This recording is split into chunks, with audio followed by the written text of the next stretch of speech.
ప్రతి ఒక్కరికి మంచి సదుపాయాలను ఇవ్వాల్సిన అవసరం ఉందనే ఉద్దేశంతో ఎక్స్ట్రా ఐటమ్స్ చేయించిన తర్వాత ప్రభుత్వము మారిపోయింది అధ్యక్ష. దురదృష్టవశాత్తు మారిపోయింది. మారిన తర్వాత పని చేద్దామనుకుంటే డబ్బులు లేవు. కాంట్రాక్టర్స్కి పేమెంట్లు ఆపేశారు. హాఫ్ చేసి ఏదైతే ఇల్లుని అన్ని కట్ చేసేసి, అరే సార్ మేము పనులు చేసామో కనీసము ఈ పేమెంట్లు కన్నా చేసిన పనుల కన్నా డబ్బులు ఇవ్వండి అంటే, మేము డబ్బులు ఎందుకు ఇస్తాం, మీరు చంద్రబాబు నాయుడు గారు హయాంలో చేశారు, ఆయన్ని వెళ్ళి అడగండి అని చెప్పి ఎటకారంతో మాట్లాడిన మంత్రివర్యులు ఈసారి మాటలు గుర్తు చేసుకోవాల్సిన అవసరం ఉంది అధ్యక్ష.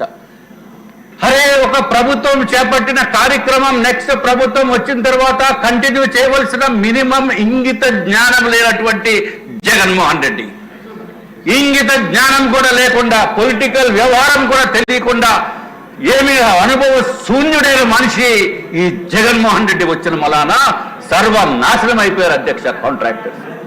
కాంట్రాక్టర్సే కాదు, బెనిఫిషరీస్ మొత్తం ఆంధ్ర రాష్ట్రంలో ఇల్లు కావాలి, ఎప్పుడు వస్తుందా ఇల్లు అనుకున్న వాళ్ళకి కూడా ఇల్లు లేనటువంటి పరిస్థితి అధ్యక్ష. చంద్రబాబు నాయుడు గారు సమయంలో ఏదైతే ఇళ్ళకి టోటల్ గా ఎవరెవరికి ఇల్లు ఇవ్వాలో అనేది కూడా ఏర్పాటు చేయడం జరిగింది అధ్యక్ష. వాళ్ళకి టెక్నికల్ గా కూడా అలాట్మెంట్ కూడా చేయడం జరిగింది అధ్యక్ష. మీరు అప్పుడే బెల్ కొట్టేస్తారు. అప్పుడే బెల్ అంటే 25 మంది. అరే 1 అవర్ ఇందాక పర్మిషన్ తీసుకున్నాను అధ్యక్ష. ఇంకా మొదలు పెట్టలేదు. 25 మంది ఉన్నారు. 1 అవర్ చెప్పారు అధ్యక్ష. 1 అవర్ మీకు కాదు. అరే బాబు 25 మంది ఉన్నారు. 1% కూడా కంప్లీట్ కాలా. అయితే కుదరదు. ఇంకా 25 మందికి 1 అవర్ లో కంప్లీట్ చేయాలన్నారు. 1 అవర్ మీకు ఇవ్వలేదు రాజు గారు. 1 అవర్ అందరికీ కల్పించారు. దయచేసి అర్థం చేసుకోండి.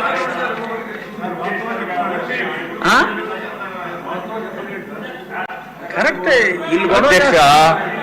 ఇది మాటలు కాదు అధ్యక్ష, ఇదంతా ఆవేదన, రాష్ట్ర ప్రజల ఆవేదన అధ్యక్ష.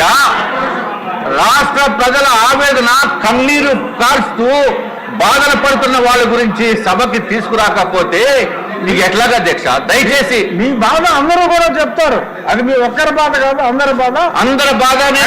నేను స్టార్ట్ చేసినప్పుడు అధ్యక్ష, ఇవ్వాలి అధ్యక్ష టైము. అందరినీ ఓటింగ్ తీసుకోండి అధ్యక్ష. ఓటింగ్ తీసుకోండి. 1 గంటలో పోవాలి అధ్యక్ష. 0 అవర్ కాదు ఇది అధ్యక్ష. ప్రపోజ్ చేసిందే అధ్యక్ష. ప్రపోజ్ చేసింది దయచేసి ఒక అరగంటనే ఇవ్వండి అధ్యక్ష. ఒక హాఫ్ అన్ అవర్ లో క్లోజ్ చేస్తాను అధ్యక్ష. దయచేసి very serious issue. Very serious issue. Jaganmohan Reddy, everyone, this is the serious issue. Everyone wanted to deal with it.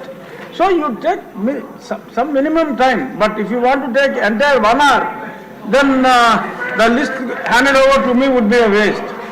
Okay, Aಧ್ಯksha. I will. Okay, I will be very brief and short. I will be very brief and short.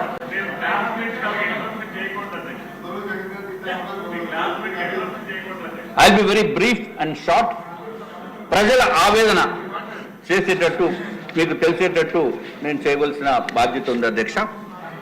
ముందు కాంట్రాక్టర్స్ది, తర్వాత ప్రజలది చెప్తున్నాను అధ్యక్ష. ఎందుకంటే contractors ఎంతమంది suicide చేసుకున్నారో తెలుసు అధ్యక్ష. 43 మంది కాంట్రాక్టర్స్ సూసైడ్ చేసుకుని ఆత్మహత్యలు చేసుకున్నారు అధ్యక్ష జగన్మోహన్ రెడ్డి ప్రభుత్వంలో. ఎందుకు చేసుకున్నారో తెలుసా?